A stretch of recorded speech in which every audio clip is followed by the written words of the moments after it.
as regards minority institutions are concerned, in accordance with the Constitution of India and also in accordance with the National Minority Commission,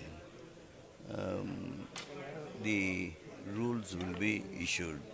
And there, as regards the management is concerned, two-thirds of the management, whatever is there in the rules, now which was there for primary, secondary, it is now for the colleges also, higher education. Minority status will be given to the institutions according to the management, you mean to say.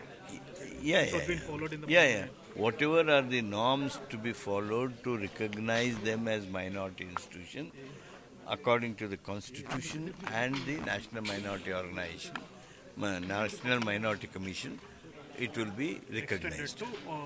Extended to higher education institutions. Like pre-university colleges and university colleges. Pre-university, undergraduate colleges, higher degree colleges, higher education like post-graduation, etc. And all this while, what was the status for all these minority colleges? Was it, I mean, do they had any kind of tag, and what are the provisions that they get after this particular No, recognition? this is to regulate.